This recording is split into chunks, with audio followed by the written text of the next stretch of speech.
Welcome to Brilliantly British.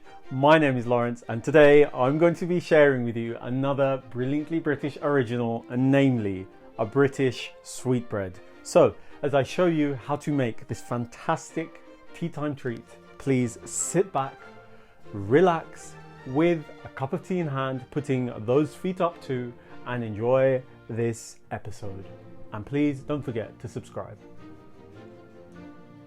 Personally, I consume a considerable amount of bread, and for those of you who have been well versed with the channel's ethos, you'll have noticed that it's been a while since we released another bread episode.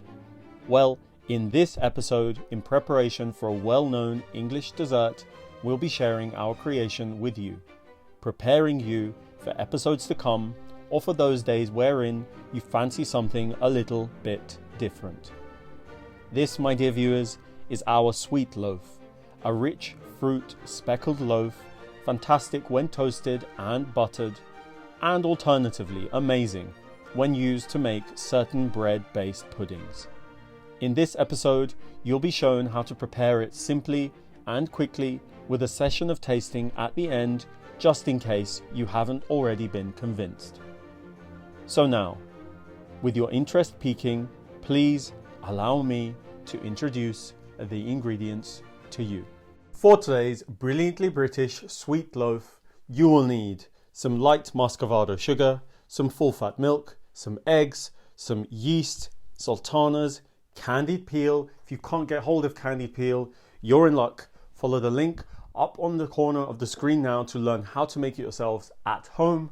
You will need some nutmeg, some plain white strong bread flour, some butter, some cinnamon, and some wholemeal bread flour as well, followed by a little pinch or two of salt to avoid the occurrence of bland food. That's it for the making of today's Brilliantly British sweet loaf. But before you get started, please, before you do anything at all, switch on your kettle to brew yourself a nice cup of hot tea so that you can sip on that whilst you bake. To begin making our Brilliantly British sweet loaf, prepare a jug of warm milk, no hotter than body temperature, which you'll want to sweeten with a teaspoon of sugar for the yeast's sake, followed by a pinch of salt and the addition of your yeast, then stirring thoroughly to dissolve and homogenize the contents whilst hydrating before setting to one side in order to allow the yeast to bloom. Next, into a suitably large bowl, combine wholemeal and white bread flour, cinnamon, grated nutmeg, and salt before setting to one side.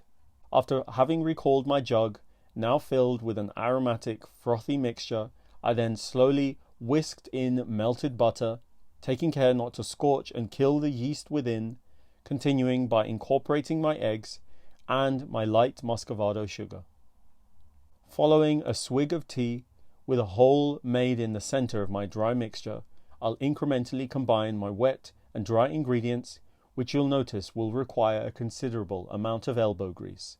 So there'll be no judgment should you choose to use a stand mixer, as the enriched dough will need to be kneaded for 10 to 12 minutes after adding all of the wet ingredients. So take your time, remembering of course to stay hydrated. Once kneaded, I dusted the dough with flour and covered with a cold, soaked kitchen towel before relocating the bowl to my fridge to rest and proof the dough overnight, which for you would be the perfect time to relax and unwind while enjoying another episode or two from the channel, remembering of course to like, subscribe, and should you feel inclined, submit recipe requests. Begin the following day by preparing your loaf pan by greasing and coating with butter and flour respectively. You'll then want to recall your chilled dough, prising it out onto a very well-floured surface, upon which the dough should then be rolled out, ensuring that the dough's width doesn't exceed the width of your bread pan. Then, once rolled out, scatter on your chopped candied orange peel along with your dried fruit before tightly scrolling and sealing with a crimped seam before transferring to your bread pan.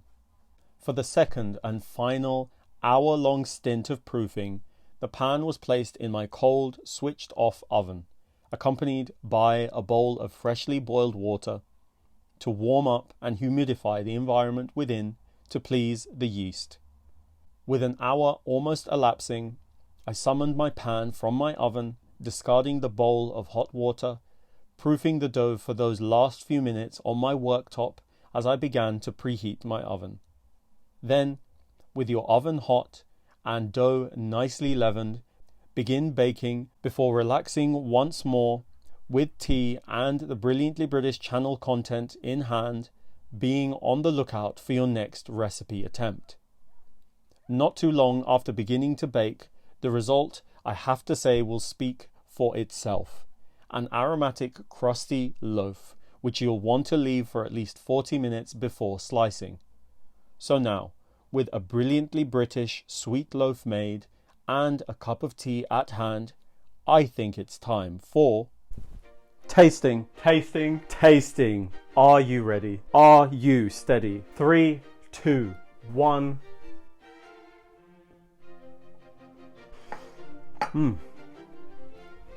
Fantastic. This loaf, if you're ever wondering what this loaf will actually taste like, smell like, it just reminds me instantly of, let's say, hot cross buns. It's lovely, soft, springy, spongy in texture, and when, as you can see, it's been covered with a lovely thick layer of butter, it goes down wonderfully, only to be enhanced by that ever so important sip of freshly made tea. This is fantastic. This is brilliant, and it is really simple and easy to make, and oh, so rewarding. So look, when time allows, go out, get the ingredients, make this lovely loaf, because your friends, your family members will love you all the more for it. So please, please, please make this loaf, please. Thank you all for allowing me to show you how to make a fantastic, Brilliantly British original sweet loaf. Knowing that you loved this episode, please don't forget to click on the like button, the subscribe button, and the notification button so that you don't miss any of our new releases. Tell everyone you know, and I mean everyone that you know, about the Brilliantly British food on this channel, and follow us on all of the social media platforms that this channel is on, and I will see you next time. Welcome to Brilliantly British. This is a piece of bread. I'm going to be making it and showing you how to make it today, so please sit back, relax, and enjoy this episode. Got it.